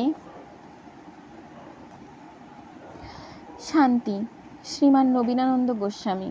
মহেন্দ্র, সে তো জুয়াচুরি, তুমি স্ত্রীলোক। শান্তি, এখন কাজে কাজেই মহেন্দ্র: তবে একটা কথা জিজ্ঞাসা করি, তুমি স্ত্রীলোক হইয়া সর্বদা জীবানন্দ ঠাকুরের সহবাস করো কেন? শান্তি: সে কথা আপনাকে নাহি বলিলাম। মহেন্দ্র: তুমি যে স্ত্রীলোক জীবানন্দ ঠাকুর তা কি জানেন? শান্তি: জানেন। শুনিয়া বিশুদ্ধাত্মা মহেন্দ্র অতিশয় বিষণ্ণ হইলেন। দেখিয়া কল্যাণী আর থাকিতে পারিল না, বলিল, ইনি জীবানন্দ গোস্বামীর ধর্মপত্নী শান্তি দেবী। শান্তি দেবী। মুহূর্তের জন্য মহেন্দ্রের মুখ প্রফুল্ল হইল, আবার সে মুখ অন্ধকারে ঢাকিল। কল্যাণী বুঝিল, বলিল, ইনি ব্রহ্মচারিণী। চতুর্থ পরিচ্ছেদ। উত্তর বাঙ্গালা মুসলমানের হাতছাড়া হইয়াছে। মুসলমান কেহই এ কথা মানেন না, মনকে চোখ ঠারেন, বলেন, কতগুলা লুঠেরাতে বড় দৌরাত্ম্য করিতেছে, শাসন করিতেছে, এইরূপ কতকাল যাইত বলা যায় না। কিন্তু এই সময় ভগবানের নিয়োগে ওয়ারেন হেস্টিংস কলকাতায় গভর্নর জেনারেল। ওয়ারেন হেস্টিংস মনকে চোখ ঠারিবার লোক নহেন। তার সে বিদ্যা থাকিলে আজ ভারতে ব্রিটিশ সাম্রাজ্য কোথায় থাকিত? অগৌণী সন্তান শাসনার্থে মেজর এডওয়ার্ডস নামা দ্বিতীয় সেনাপতি নূতন সেনা লইয়া উপস্থিত হইলেন। এডওয়ার্ডস দেখিলেন যে এই ইউরোপীয় যুদ্ধ নহে। শত্রুদিগের সেনা নাই, নগর নাই, রাজধানী নাই, দুর্গ নাই, অথচ সকলেই তাহাদের অধীন। যেদিন যেখানে ব্রিটিশ সেনার শিবির, সেই দিনের জন্য সেই স্থান ব্রিটিশ সেনার অধীন। তারপর দিন ব্রিটিশ সেনা চলিয়া গেল তো অমনি চারিদিকে বন্দে মাতরম গীত হইতে লাগিল। সাহেব খুঁজিয়া পান না কোথা হইতে ইহারা পিপীলিকার মতো এক এক রাত্রে নির্গত হইয়া যে গ্রাম ইংরেজের বশীভূত হয় তাহা দাহ করিয়া যায়, অথবা অল্প সংখ্যক ব্রিটিশ সেনা পাইলে তৎক্ষণাৎ সংহার করে। অনুসন্ধান করিতে করিতে সাহেব জানিলেন যে পদচিহ্নে ইহারা দুর্গ নির্মাণ করিয়া সেইখানে আপনাদিগের অস্ত্রাগার ও ধানাগার রক্ষা করিতেছে। অতএব সেই দুর্গ অধিকার করা বিদেহ বলিয়া স্থির করিলেন। চরের দ্বারা তিনি সংবাদ লইতে লাগিলেন যে পদচিহ্নে কত সন্তান থাকে। যে সংবাদ পাইলেন তাহাতে তিনি সহসা দুর্গ আক্রমণ করা বিদেহ বিবেচনা করিলেন না, মনে মনে এক অপূর্ব কৌশল উদ্ভাবন করিলেন। মাঘী পূর্ণিমা সম্মুখে উপস্থিত। তাহার শিবিরের অদূরবর্তী নদীতীরে একটা মেলা হইবে। এবার মেলায় বড় ঘটা, সহজে মেলায় লক্ষ লোকের সমাগম হইয়া থাকে। এবার বৈষ্ণবের রাজ্য হইয়াছে। বৈষ্ণবের মেলায় আসিয়া বড় জাঁক করিবে সংকল্প করিয়াছে। অতএব যাবতীয় সন্তানগণ পূর্ণিমার দিন মেলায় একত্র সমাগম হইবে এমন সম্ভাবনা। মেজর এডওয়ার্ডস বিবেচনা করিলেন যে পদচিহ্নের রক্ষকেরাও সকলেই মেলায় আসিবার সম্ভাবনা। সেই সময়ে সহসা পদচিহ্নে গিয়া দুর্গ অধিকৃত করিবেন। এই অভিপ্রায় করিয়া মেজর রটনা করিলেন যে তিনি মেলা আক্রমণ করিবেন। এক ঠাঁই সকল বৈষ্ণব পাইয়া একদিনে শত্রু নিঃশেষ করিবেন, বৈষ্ণবের মেলা হইতে দিবেন না। এই সংবাদ গ্রামে গ্রামে প্রচারিত হইল। তখন যেখানে যে সন্তান সম্প্রদায়ভুক্ত ছিল সে তৎক্ষণাৎ অস্ত্র গ্রহণ করিয়া মেলা রক্ষার জন্য ধাবিত হইল। সকল সন্তানই নদী তীরে আসিয়া মাঘী পূর্ণিমায় মিলিত হইল। মেজর সাহেব যাহা ভাবিয়াছিলেন তাহাই ঠিক হইল। ইংরেজের সৌভাগ্যক্রমে মহেন্দ্রও ফাঁদে পা দিলেন। মহেন্দ্র পদচিহ্নের দুর্গে অল্পমাত্র সৈন্য রাখিয়া অধিকাংশ সৈন্য লইয়া মেলায় যাত্রা করিলেন। এই সকল কথা হইবার আগেই জীবানন্দ ও শান্তি পদচিহ্ন হইতে বাহির হইয়া গিয়াছিলেন। তখন যুদ্ধের কোনো কথা হয় নাই। যুদ্ধে তাহাদের তখন মন ছিল না। মাঘী পূর্ণিমায় পুণ্যদিনে শুভক্ষণে পবিত্র জলে প্রাণ বিসর্জন করিয়া প্রতিজ্ঞাভঙ্গ মহাপাপের প্রায়শ্চিত্ত করিবেন, ইহাই তাহাদের অভিসন্ধি। কিন্তু পথে যাইতে যাইতে তাহারা শুনিলেন যে মেলায় সমবেত সন্তানদিগের সঙ্গে ইংরেজ সৈন্যের মহাযুদ্ধ হইবে। তখন জীবানন্দ বলিলেন, তবে যুদ্ধেই মরিব, শীঘ্র চলো। তাহারা শীঘ্র শীঘ্র চলিলেন। এক এক স্থানে একটা টিলার উপর দিয়া গিয়াছে। টিলায় উঠিয়া বীর দম্পতি দেখিতে পাইলেন যে নিম্ন কিছু দূরে ইংরেজ শিবির। শান্তি বলিল, মরার কথা এখন থাক, বলো বন্দে মাতরম। পঞ্চম পরিচ্ছেদ। তখন দুইজনে কানে কানে কি পরামর্শ করিলেন। পরামর্শ করিয়া জীবানন্দ এক বনে লুকাইলেন। শান্তি আরেক বনে প্রবেশ করিয়া এক অদ্ভুত রহস্যে প্রবৃত্ত হইল। শান্তি মরিতে যাইতেছিল, কিন্তু মৃত্যুকালে স্ত্রী বেশ ধরিবে ইহা স্থির করিয়াছিল। তাহার এ পুরুষ বেশ জুয়াচুরি মহেন্দ্র বলিয়াছে। জুহাচুরি করিতে করিতে মরা হইবে না, সুতরাং ঝাঁপি টেপারিটি সঙ্গে আনিয়াছিলেন, তাহাতে তাহার শয্যা সকল থাকিত। এখন নবীনানন্দ ঝাঁপি টেপারি খুলিয়া বেশ পরিবর্তনে প্রবৃত্ত হইল। চিকন রকম রসকলির উপর খয়েরের টিপ কাটিয়া তৎকাল প্রচলিত ফুরফুরে কোঁকড়া কোঁকড়া কতগুলি ঝাপটার গোছায় চাঁদমুখোখানি ঢাকিয়া শান্তি একটি সারঙ্গ হস্তে বৈষ্ণবী বেশে ইংরেজ শিবিরে দর্শন দিল। দেখিয়া ভ্রমর কৃষ্ণ শুশ্রযুক্ত সিপাহীরা বড় মাতিয়া গেল। কেহ টপ্পা, কেহ গজল, কেহ শ্যামা বিষয়, কেহ কৃষ্ণ বিষয় ফরমাস করিয়া শুনিল। কেহ চাল দিল, কেহ ডাল দিল, কেহ মিষ্ট দিল, কেহ পয়সা দিল, কেহ সিকি দিল। বৈষ্ণবী তখন শিবিরের অবস্থা সচক্ষে সবিশেষ দেখিয়া চলিয়া যায়। সিপাহীরা জিজ্ঞাসা করিল, আবার কবে আসিবে? বৈষ্ণবী বলিল, তা জানি না, আমার বাড়ি ঢের দূর। সিপাহীরা জিজ্ঞাসা করিল, কত দূর? বৈষ্ণবী বলিল, আমার বাড়ি পদচিহ্নে। এখন সেই দিন মেজর সাহেব পদচিহ্নের কিছু খবর লইতেছিলেন। একজন সিপাহী তাহা জানিত। বৈষ্ণবীকে ডাকিয়া কাপ্তেন সাহেবের কাছে লইয়া গেল। কাপ্তেন সাহেব তাহাকে মেজর সাহেবের কাছে লইয়া গেল। মেজর সাহেবের কাছে গিয়া বৈষ্ণবী মধুর হাসি হাসিয়া মর্মভেদী কটাক্ষে সাহেবের মাথা ঘুরাইয়া দিয়া খঞ্জনীতে আঘাত করিয়া গান ধরিল। ম্লেচ্ছ নিবহ নিধনে কলয়সী কর বালম। সাহেব জিজ্ঞাসা করিলেন, তোমার বাড়ি কোঠা বিবি? বৈষ্ণবী বলিল, আমি বিবি নই, বৈষ্ণবী, বাড়ি পদচিহ্নে। সাহেব, ওয়েল দ্যাট ইজ পদসীন, পদসীন ইজ ইট, হুয়া একটে গড় হ্যায়। বৈষ্ণবী বলিল, ঘর? কত ঘর আছে? সাহেব, গড় নেই, গড় নেই, গড় গড়। শান্তি, সাহেব, তোমার মনের কথা বুঝেছি, গড়? সাহেব, ইয়েস ইয়েস, গড় গড়, হ্যাঁ। শান্তি, গড় আছে, ভারী কেল্লা।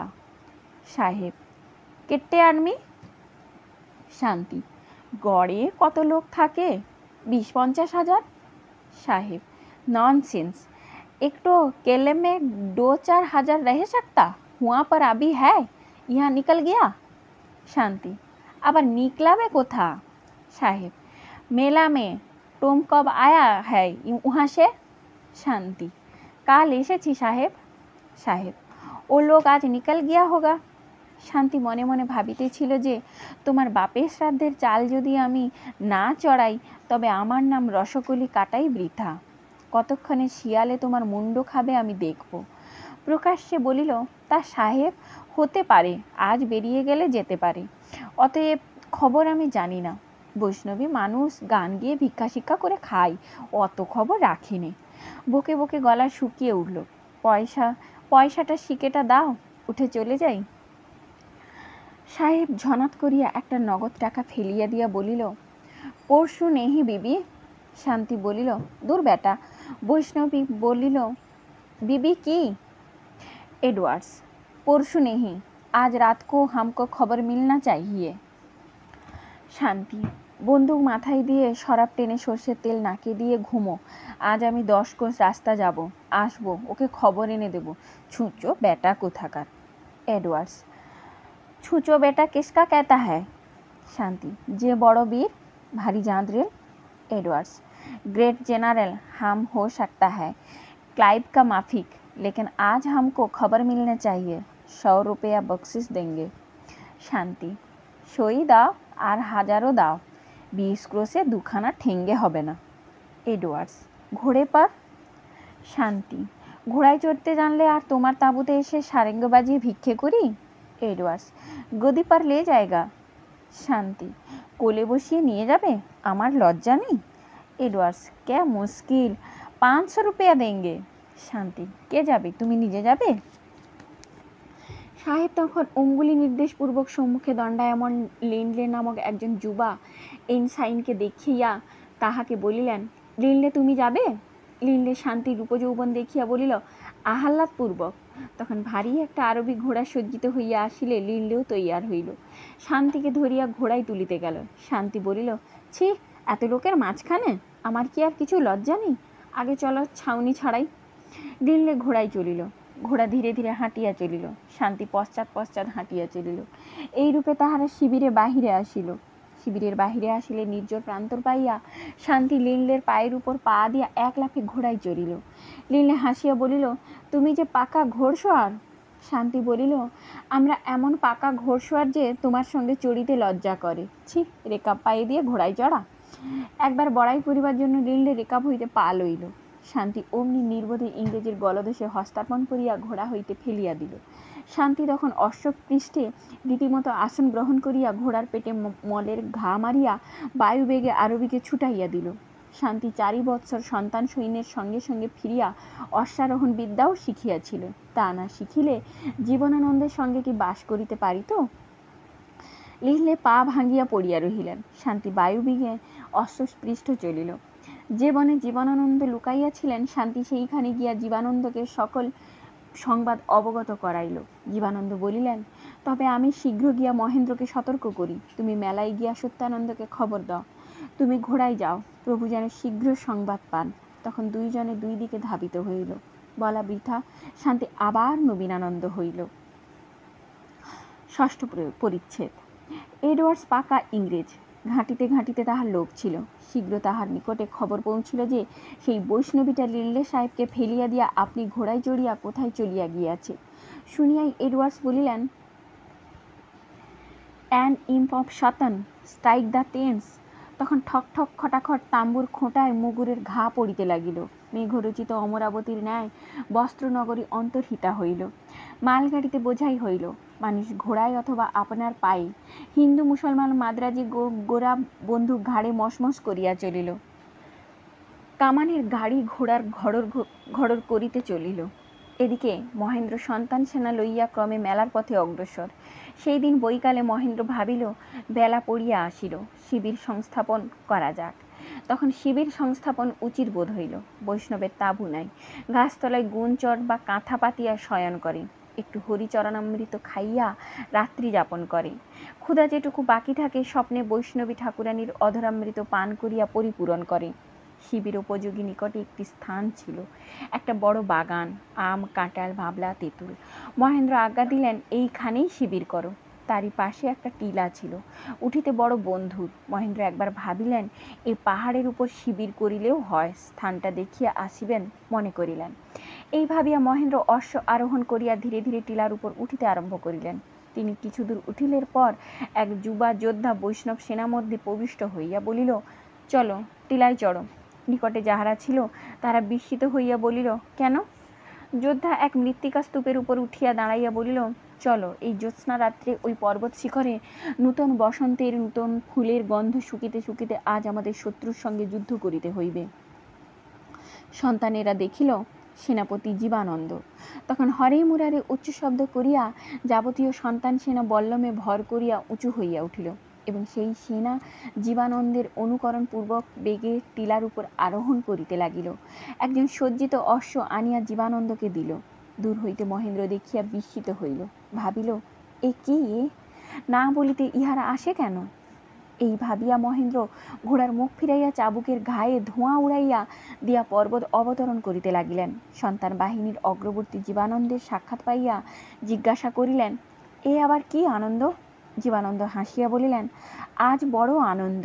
টিলার ওপিঠে এডওয়ার্ড সাহেব, যে আগে উপরে উঠবে তারই জিত।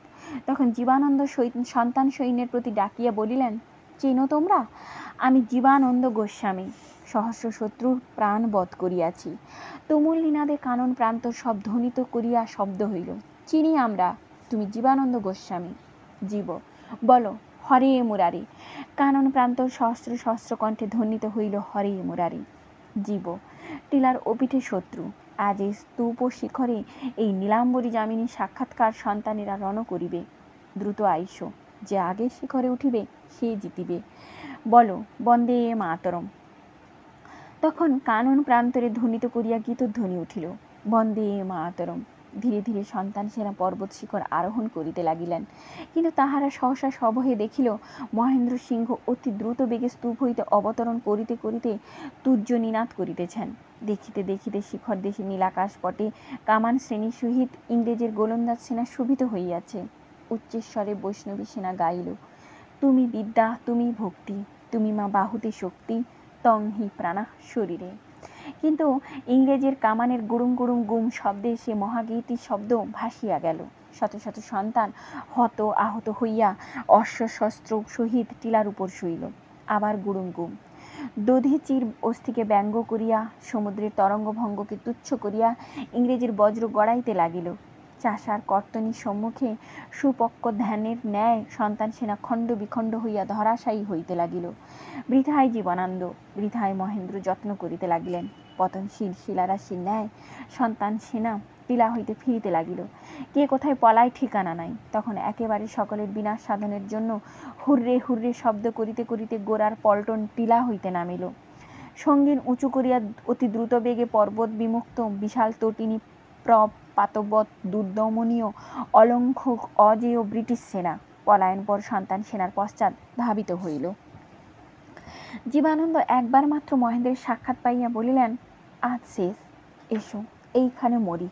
মহেন্দ্র বলিলেন, মরিলে যদি রণজয় হইত তবে মরিতাম, বৃথা মৃত্যুর বীরের ধর্ম নহে। জীব, আমি বৃথাই মরিব, তবু যুদ্ধে মরিব। তখন পাছু ফিরিয়া উচ্চেশ্বরে জীবানন্দ ডাকিলেন, কে হরিনাম করিতে করিতে মরিতে চাও, আমার সঙ্গে আইসো। অনেকে অগ্রসর হইল।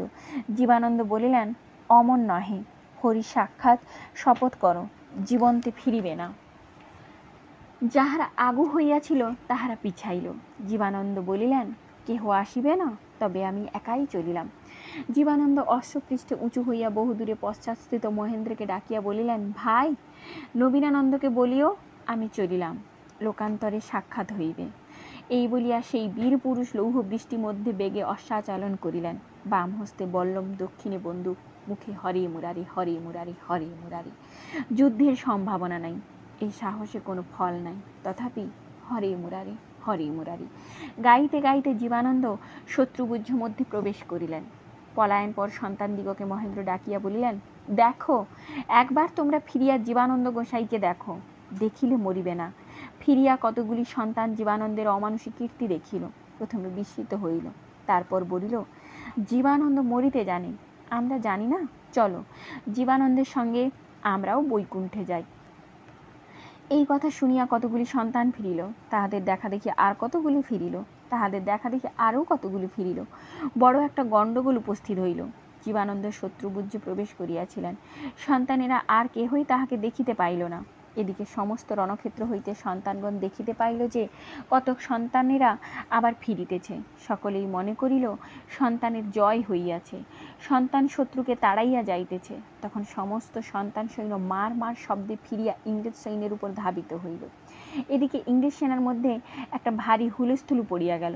সিপাহীরা যুদ্ধে আর যত্ন না করিয়া দুই পাশ দিয়া পলাইতেছে। গোরারও ফিরিয়া সঙ্গীন খাড়া করিয়া শিবিরা মুখে ধাবমান হইতেছে। ইতস্তত নিরীক্ষণ করিয়া মহেন্দ্র দেখিলেন, টিলার শিখরে অসংখ্য সন্তান সেনা দেখা যাইতেছে। তাহারা বীর দর্পে অবতরণ করিয়া ইংরেজ সেনা আক্রমণ করিতেছে। তখন ডাকিয়া সন্তানগণকে বলিলেন, সন্তানগণ, ওই দেখো, শিখরে প্রভু সত্যানন্দ গোস্বামীর ধ্বজা দেখাই যাইতেছে। আজ স্বয়ং মুরারি মধু কৈটব ভনীসূদন কংস কেশী বিনাশন রণে অবতীর্ণ। লক্ষ সন্তান স্তূপপৃষ্ঠে, বলো হরে মুরারে হরে মুরারে। উঠো, মুসলমানের বুকে পিঠে চাপিয়া মারো, লক্ষ সন্তান টিলার পিঠে। তখন হরে মুরারে ভীষণ ধ্বনিতে কানন প্রান্তর মথিত হইতে লাগিল। সকল সন্তান মাভি মাভি রবে ললিতাল ও ধ্বনি সম্বলিত অস্ত্রের ঝঞ্ঝনায় সর্বজীব বিমোহিত করিল। তেজে মহেন্দ্রের বাহিনী উপরে আরোহণ করিতে লাগিল। শিলা প্রতিঘাত ও প্রতিপ্রেরিত নির্ঝরিণীবৎ রাজসেনা বিলড়িত স্তম্ভিত ভীত হইল। সেই সময়ে ৫৫,০০০ সন্তান সেনা লইয়া সত্যানন্দ ব্রহ্মচারী শিখর হইতে সমুদ্র প্রপাতবৎ তাহাদের উপর বিক্ষিপ্ত হইলেন। তুমুল যুদ্ধ হইল। যেমন দুই খণ্ড প্রকাণ্ড প্রস্তরের সংঘর্ষে ক্ষুদ্র মক্ষিকা নিষ্পেষিত হইয়া যায়, তেমনি দুই সন্তান সেনা সংঘর্ষে সেই বিশাল রাজ ও সৈন্য নিষ্পেষিত হইল। ওয়ারেন হেস্টিংসের কাছে সংবাদ লইয়া যায় এমন লোক রহিল না। সপ্তম পরিচ্ছেদ। পূর্ণিমার রাত্রি। সেই ভীষণ রণক্ষেত্র এখন স্থির। সেই ঘোড়ার দরবড়ি, বন্দুকের কড়কড়ি, কামানের গুম গুম, সর্বব্যাপী ধূম, আর কিছুই নাই। কেহ হুররে বলিতেছে না, কেহ হরিদেনী করিতেছে না। শব্দ করিতেছে কেবল শৃগাল, কুকুর, গৃধিনী। সর্বোপরি আহত ব্যক্তির ক্ষণিক আর্তনাদ। কেহ ছিন্ন হস্ত, কেহ ভগ্ন মস্তক, কাহারও পা ভাঙিয়াছে, কাহারও পঞ্জর বিদ্ধ হইয়াছে, কেহ ঘোড়ার নিচে পড়িয়াছে, কেহ ডাকিতেছে মা, কেহ ডাকিতেছে বাপ, কেহ চায় জল, কাহারও কামনা মৃত্যু। বাঙালি, হিন্দুস্তানি, ইংরেজ, মুসলমান একত্র জড়াজড়ি। জীবন্তে মৃতে, মনুষ্যে অশ্বে মিশামিশি ঠেসাঠেসি হইয়া পড়িয়া রহিয়াছে। সেই মাঘ মাসের পূর্ণিমার রাত্রে দারুণ শীতে উজ্জ্বল জ্যোৎস্না লোকে রণভূমি অতি ভয়ঙ্কর দেখাইতেছিল। সেখানে আসিতে কাহারও সাহস হয় না। কাহারও সাহস হয় না, কিন্তু নিশীথকালে এক রমণী সেই অগম্য রণক্ষেত্রে বিচরণ করিতেছিল। একটু মশাল জ্বালিয়া সেই সব রাশির মধ্যে সে কি খুঁজিতেছিল। প্রত্যেক মৃতদেহের মুখের কাছে মশাল লইয়া মুখ দেখিয়া আবার অন্য সবের কাছে মশাল লইয়া যাইতেছিল। কোথায় কোন নরদেহ মৃত অশ্বের নিচে পড়িয়াছে, সেখানে যুবতী মশাল মাটিতে রাখিয়া অশ্বটি 2 হাতে সরাইয়া নরদেহ উদ্ধার করিতেছিল। তারপর যখন দেখিতে পায় যে যাকে খুঁজিতেছে সে নয়, তখন মশাল তুলিয়া সরিয়া যায়। এই রূপ অনুসন্ধান করিয়া যুবতী সকল মাঠ ফিরিল, যা খুঁজে তা কোথাও পাইল না। তখন মশাল ফেলিয়া সেই সবরাশি পূর্ণ রুধির রাক্ত ভূমিতে লুটাইয়া পড়িয়া কাঁদিতে লাগিল। সেই শান্তি জীবানন্দের দেহ খুঁজিতেছিল। শান্তি লুটাইয়া পড়িয়া কাঁদিতে লাগিল। এমন সময় এক অতি মধুর সকরুণ ধ্বনি তাহার কর্ণরন্ধ্রে প্রবেশ করিল। কে যেন বলিতেছে, উঠো মা, কাঁদিও না। শান্তি চাহিয়া দেখিল সম্মুখে জ্যোৎস্না লোকে দাঁড়াইয়া এক অপূর্ব দৃশ্য প্রকাণ্ডকার জটাজুটধারী মহাপুরুষ। শান্তি উঠিয়া দাঁড়াইল। যিনি আসিয়াছিলেন তিনি বলিলেন, কাঁদিও না মা, জীবানন্দের দেহ আমি খুঁজিয়া দিতেছি, তুমি আমার সঙ্গে আইসো। তখন সেই পুরুষ শান্তিকে রণক্ষেত্রের মধ্যস্থলে লইয়া গেলেন। সেখানে অসংখ্য সবরাশি উপর্যুপরি পড়িয়াছে। শান্তি তাহা সকল নাড়িতে পারে নাই। সেই সবরাশি নাড়িয়া সেই মহাবলবান পুরুষ এক মৃতদেহ বাহির করিলেন। শান্তি চিনিল, সেই জীবানন্দের দেহ। সর্বাঙ্গ ক্ষত বিক্ষত, রুধিরে পরিপ্লুত। শান্তি সামান্য স্ত্রীলোকের ন্যায় উচ্চস্বরে কাঁদিতে লাগিল। আবার তিনি বলিলেন, কাঁদিও না মা, জীবানন্দ কি মরিয়াছে? স্থির হইয়া উহার দেহ পরীক্ষা করিয়া দেখো, আগে নাড়ি দেখো। শান্তি সবের নাড়ি টিপিয়া দেখিল, কিছু মাত্র গতি নাই। সেই পুরুষ বলিলেন, বুকে হাত দিয়া দেখো। যেখানে হৃৎপিণ্ড, শান্তি সেইখানে হাত দিয়া দেখিল, কিছু মাত্র গতি নাই, সব শীতল। সেই পুরুষ আবার বলিলেন, নাকের কাছে হাত দিয়া দেখো, কিছু মাত্র নিঃশ্বাস বহিতেছে কি? শান্তি দেখিল, কিছু মাত্র না। সেই পুরুষ বলিলেন, আবার দেখো, মুখের ভিতর আঙুল দিয়া দেখো, কিছু মাত্র উষ্ণতা আছে কি না? শান্তি আঙুল দিয়া দেখিয়া বলিল, বুঝিতে পারিতেছি না। শান্তি আশামুগ্ধ হইয়াছিল। মহাপুরুষ বাম হস্তে জীবনানন্দের দেহ স্পর্শ করিলেন, বলিলেন, তুমি ভয়ে হতাশ হইয়াছ, তাই বুঝিতে পারিতেছ না। শরীরে কিছু তাপ এখনো আছে বোধ হইতেছে, আবার দেখো দেখি। শান্তি তখন আবার নাড়ি দেখিল, কিছু গতি আছে। বিস্মিত হইয়া হৃৎপিণ্ডের উপরে হাত রাখিল, একটু ধক ধক করিতেছে। নাকের আগে অঙ্গুলি রাখিল, একটু নিঃশ্বাস বহিতেছে। মুখের ভিতর অল্প উষ্ণতা পাওয়া গেল। শান্তি বিস্মিত হইয়া বলিল, প্রাণ ছিল কি না আবার আসিয়াছে? তিনি বলিলেন, তাও কি হয় মা, তুমি উহাকে বহিয়া পুষ্করিণীতে আনিতে পারিবে? আমি চিকিৎসক, উহার চিকিৎসা করিব। শান্তি অনায়াসে জীবানন্দকে কোলে তুলিয়া পুকুরের দিকে লইয়া চলিল। চিকিৎসক বলিলেন, তুমি ইহাকে পুকুরে লইয়া গিয়া রক্ত সকল ধুইয়া দাও, আমি ঔষধ লইয়া যাইতেছি। শান্তি জীবানন্দকে পুষ্করিণী তীরে লইয়া গিয়া রক্ত ধৌত করিল। তখনই চিকিৎসক বন্যলতা পাতার প্রলেপ লইয়া আসিয়া সকল ক্ষত মুখে দিলেন। তারপর বারংবার জীবানন্দের সর্বাঙ্গে হাত বুলাইলেন।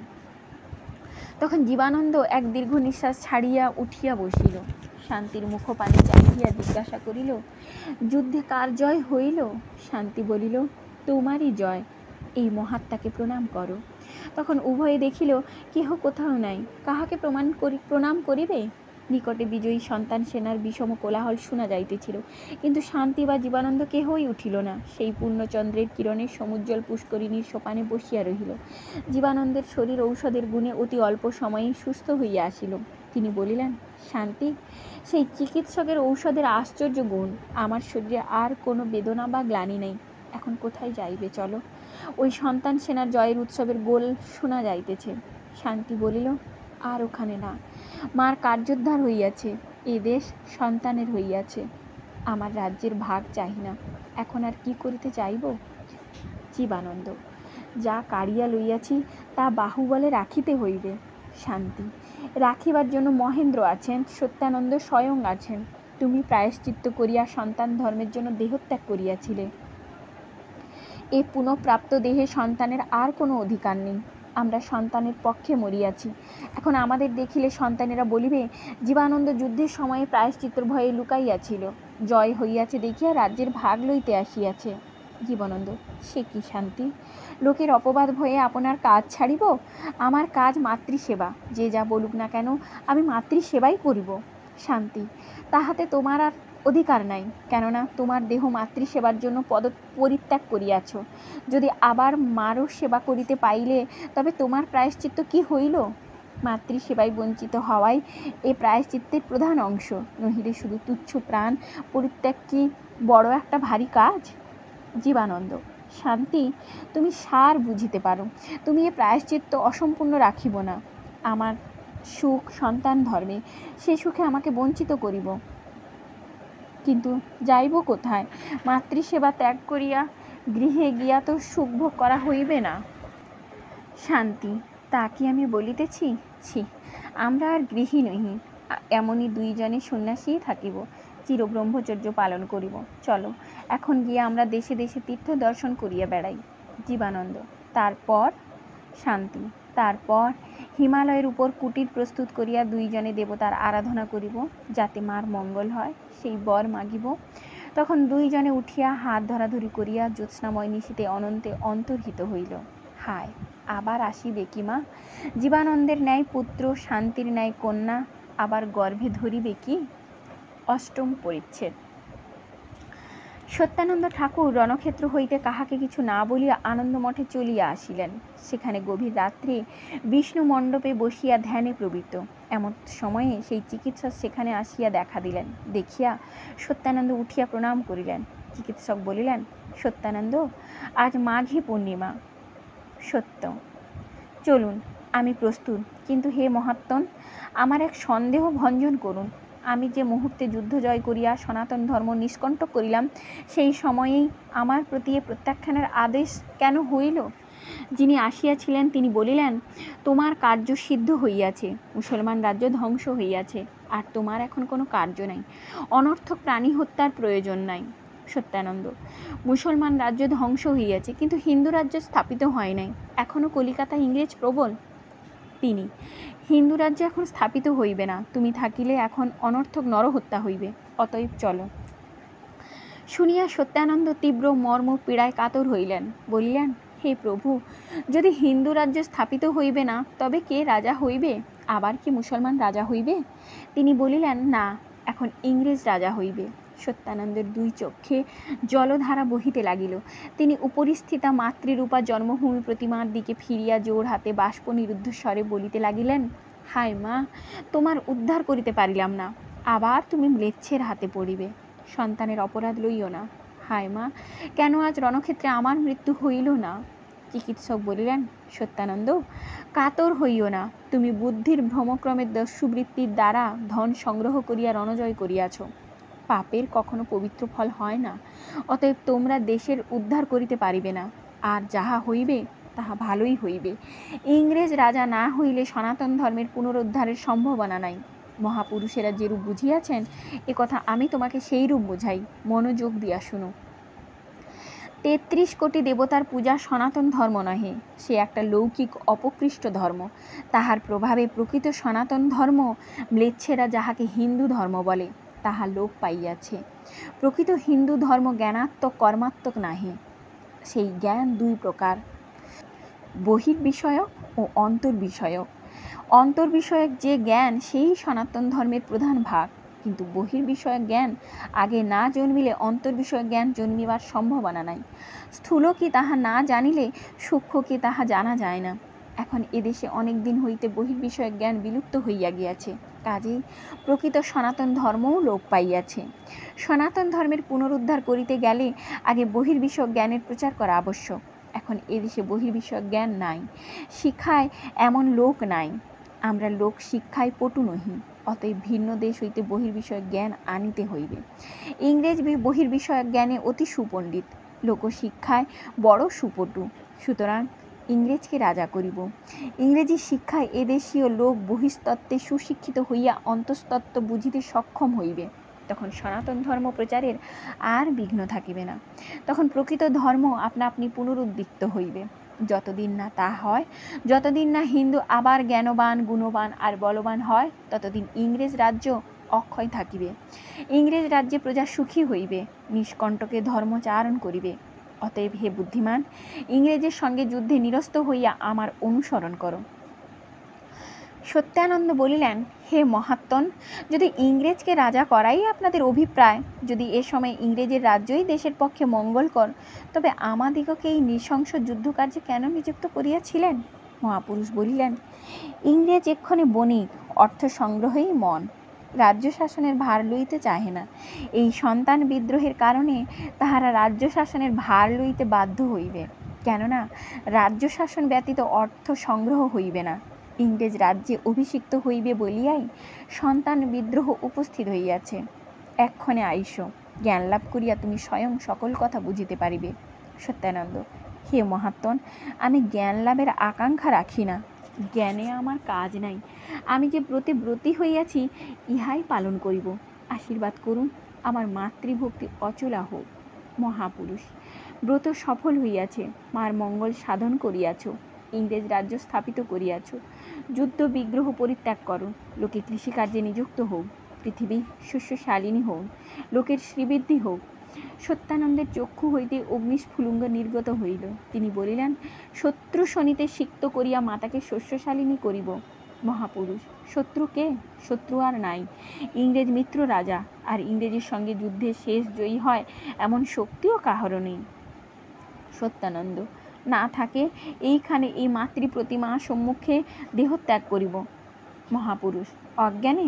চলো, জ্ঞান লাভ করিবে চলো। হিমালয় শিখরে মাতৃমন্দির আছে, সেইখান হইতে মাতৃমূর্তি দেখাইব। এই বলিয়া মহাপুরুষ সত্যানন্দের হাত ধরিলেন। কি অপূর্ব শোভা! সেই গম্ভীর বিষ্ণু মন্দিরে প্রকাণ্ড চতুর্ভুজ মূর্তির সম্মুখে ক্ষীণালোকে সেই মহাপ্রতিভাপূর্ণ দুই পুরুষ মূর্তি শোভিত, একে অন্যের হাত ধরিয়াছেন। কে কাহাকে ধরিয়াছে? জ্ঞান আসিয়া ভক্তিকে ধরিয়াছে, ধর্ম আসিয়া কর্মকে ধরিয়াছে, বিসর্জন আসিয়া প্রতিষ্ঠাকে ধরিয়াছে, কল্যাণী আসিয়া শান্তিকে ধরিয়াছে। এই সত্যানন্দ শান্তি, এই মহাপুরুষ কল্যাণী। সত্যানন্দ প্রতিষ্ঠা, মহাপুরুষ বিসর্জন, বিসর্জন আসিয়া প্রতিষ্ঠাকে লইয়া গেল। বঙ্কিমচন্দ্র চট্টোপাধ্যায়ের উপন্যাস আনন্দমঠ আজ এখানেই সমাপ্ত হলো। পরের ভিডিওতে আবার নতুন একটি গল্প নিয়ে আসছি। ভালো থাকবেন, সুস্থ থাকবেন, আর ভালো লাগলে লাইক ও সাবস্ক্রাইব করে দেবেন।